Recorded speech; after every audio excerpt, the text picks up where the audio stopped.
Hello దోస్తో సలాం అలైకుం. ఎలా ఉన్నారు? అందరు బాగున్నారా? సో ఈరోజు వీడియో అయితే ఇంకా రంజాన్ ఉపవాసం ఉన్న వాళ్ళకైతే చాలా బాగా యూజ్ అవుతుంది. సో ఈ రెసిపీ అనేది ఉపవాసం ఉండే వాళ్ళు ఏంటంటే నీరసంగా ఉండడం, అలాగే వెంటనే ఫుడ్ తిన్నా కూడా ఏంటంటే గ్యాస్ ట్రబుల్ అనేది వస్తుంది కదా. సో అలాంటి వాళ్ళకి ఏంటంటే ఈ రెసిపీ అనేది బాగా యూజ్ అవుతుంది. ఇది పెసర జావా అన్నమాట. సో ఇదైతే నేను ఫుల్ వీడియో షేర్ చేసుకుంటున్నాను. ఫస్ట్ నుంచి చూడండి. ఇక్కడైతే ఇంగ్రీడియంట్స్ మీకు చూపిస్తున్నాను. ఫస్ట్ టమాటా ముక్కలు, అలాగే సన్నగా కట్ చేసిన పచ్చిమిర్చి, ఉల్లిపాయలు, క్యారెట్ తురుము, అలాగే కొత్తిమీర. సో ఇది వచ్చేసి మధ్యలోది మనకి పెసరపప్పు ముందు నానబెట్టుకొని ఉడికించుకొని మెత్తగా ఉడికించుకోవాలన్నమాట. సో పెసరపప్పు చాలా మంచి హెల్దీ అండి, ఎందుకంటే ఇప్పుడు ఈ సమ్మర్లో ఏంటంటే చలవ చేస్తుంది అన్నమాట. సో వేడి అనేది తగ్గిపోతుంది. సో ఇక్కడైతే ఒక గిన్నె పెట్టుకోవాలి. స్టవ్ ఆన్ చేసుకున్నాక తర్వాత జీలకర్ర, అలాగే పచ్చిమిర్చి, సన్నగా కట్ చేస్తే పచ్చిమిర్చి. సో మీరు కారం ఎంత తీసుకుంటారని చూసుకొని కట్ చేసుకోవాలి. అలాగే ఉల్లిపాయ ముక్కలు, ఇవన్నీ ఏంటంటే ఒకదాని తర్వాత ఒకటి ఫ్రై చేసుకోవాలి. సో ఇక్కడ వెజిటేబుల్స్ మీకు ఏది ఉన్నా కూడా దీంట్లో వేసుకోవచ్చు, యాడ్ చేసుకోండి. సో బీట్రూట్ కూడా వేసుకోవచ్చు, లేదంటే క్యాప్సికమ్, క్యాబేజీ, ప్రతిదీ, కాలీఫ్లవర్ కానీ అన్ని చిన్న చిన్న ముక్కల్లాగా వేసుకొని సో ఇలా జావాలాగా చేసుకుంటే ఏంటంటే దాంట్లో విటమిన్స్ అనేది ఇంకా చక్కగా మనకి ఉంటాయి అన్నమాట. సో ఇవైతే ఫ్రై చేసుకోవాలి. ఇలా ఒకదాని తర్వాత ఒకటి వేసుకొని సో ఇలా ఫ్రై చేసుకోవాలి. తర్వాత క్యారెట్ తురుము. సో దీంట్లో ఏంటంటే ఇంకా మనం బీట్రూట్ తురుము కానీ ఏదైనా ఆకుకూరలు కానీ పేస్ట్ లాగా కూడా వేసుకోవచ్చు, ఇంకా మనకు నచ్చేవి. అంటే పిల్లలకి తెలియకుండా కూడా ఇవన్నీ వేసి ఇవ్వచ్చు అనమాట. అలాగే ఇంకా ఇదేంటంటే ఇంక ఫస్ట్ మనం ఇది ఉపవాసం ఉన్నాక ఇది ఒక బౌల్ సూప్ తాగితే ఏంటంటే గ్యాస్ ట్రబుల్ అనేది రాదు, అలాగే పొట్ట నిండినట్లుగా ఉంటుందన్నమాట. సో ఒకేసారి మనం ఎక్కువ తిన్నా కూడా ఏంటంటే గ్యాస్ ట్రబుల్ వచ్చి ప్రాబ్లం అవుతుంది, కడుపులో నొప్పి రావడం, మంట రావడం అలా ఉంటుంది అనమాట. సో ఇలా తీసుకుంటే ఏంటంటే ఇంకా మనకి చక్కగా బాడీలో కూడా ఏంటంటే చలవ చేస్తుంది అనమాట. సో ఇక్కడైతే నేను కొంచెం అల్లం వెల్లుల్లి పేస్ట్ వేసాను, అది కూడా ఒకసారి కలిపేసుకున్నాక తర్వాత ఉప్మా రవ్వ అండి. అదేంటంటే లైట్గా మనం ఫ్రై చేసుకోవాలి, అదొక 2 స్పూన్స్ అలా వేసుకోవాలి. ఫ్రై చేసుకుంటే ఏంటంటే మనకి టేస్ట్ అనేది కూడా చాలా బాగా వస్తుంది. సో నేను ఒక పెద్ద స్పూన్ తోటి అయితే ఇంకా వేసాను. ఇది కూడా ఫ్రై చేసుకుంటే టేస్ట్ అనేది చాలా బాగా వస్తుంది అనమాట ఉప్మా రవ్వని. అలాగే సూప్ కూడా ఏంటంటే చిక్కగా వస్తుంది. సో ఇది కూడా వేసుకొని ఒకసారి కలిపేసుకున్నాక టేస్ట్ తగినంత సాల్ట్ అనేది వేసుకోవాలి. సో సాల్ట్ వేసుకొని ఒకసారి కలిపేసుకున్నాక మళ్ళీ మనం పెసరపప్పు ఉడికించుకున్న పెసరపప్పు అనేది వేసి ఒకసారి మళ్ళీ కలుపుకున్నాక తర్వాత వాటర్ పోసుకోవాలి. సో మనము ఇంట్లో ఎంతమందికి కావాలనేది చూసుకొని వాటర్ అనేది పోసుకోవాలి. సో దీంట్లో ఏంటంటే మనము మామూలుగా బోండాలు ఉన్నా లేదంటే వడలు ఉన్నా కూడా దాంట్లో వేసుకొని తినొచ్చు అన్నమాట. చాలా బాగుంటుంది టేస్ట్. సో ఇది ఈవినింగ్ టైంలో కూడా ఏంటంటే మనము తీసుకోవచ్చు. పెసరపప్పు వేసుకున్నాక మళ్ళీ ఒకసారి కలుపుకున్నాక వాటర్ అనేది పోసుకొని కనీసం ఒక 10-15 మినిట్స్ అయినా బాగా ఉడికించుకోవాలి. ఎందుకంటే మనం క్యారెట్ తురుము వేసాము, ఉల్లిపాయలు, పచ్చిమిర్చి అన్నీ వేసాము కదా, అందుకు ఉడికిపోతాయి అన్నమాట. సో ఇలా కలుపుకున్నాక తర్వాత వాటర్ పోసుకొని ఉడికించుకుందాము.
ఇక్కడైతే మొత్తం ఉడికిపోయింది. మనకి గరిటెతో చూసినప్పుడు ఏంటంటే కొంచెం చిక్కగా అనిపించినప్పుడు ఇంకా మనము దీంట్లో ఏంటంటే ఇంకా మనం ఏ మసాలాలు అక్కర్లేదు.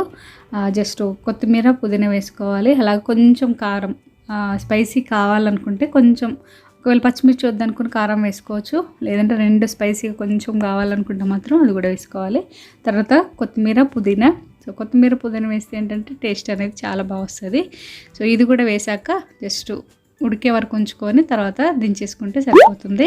సో చూసారు కదా, ఒంట్లో చలవ చేసి పెసరపప్పు జావా రెడీ అయినట్లే. సో ఇప్పుడు ఉన్న సిచ్యువేషన్లో ఏంటంటే సో ఇది ఇలాంటివి చాలా అవసరం కూడా. సో ఎందుకంటే దీంట్లో ఉన్న విటమిన్స్ అనేది ఎక్కడికి పోవు. సో రోజు ఒకసారైనా తీసుకోవచ్చు. పెసరపప్పు చాలా మంచి హెల్దీ, ఒంట్లో బాగా చలవ చేస్తుంది అన్నమాట. సో ఇప్పుడైతే మొత్తానికి మనకి జావా అనేది రెడీ అయిపోయింది. సూప్ అనొచ్చు, జావా అనొచ్చు, దీన్ని ఇంకా మనం ఏదైనా అనుకోవచ్చు. సో ఇది ఒక బౌల్లోకి తీసుకుందాము.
చూసారుగా ఫ్రెండ్స్, ఇప్పుడైతే నేను తాగడం కోసం ఒక చిన్న బౌల్లోకి తీసుకుంటున్నాను. సో స్మెల్ మాత్రం చాలా బాగా వచ్చింది.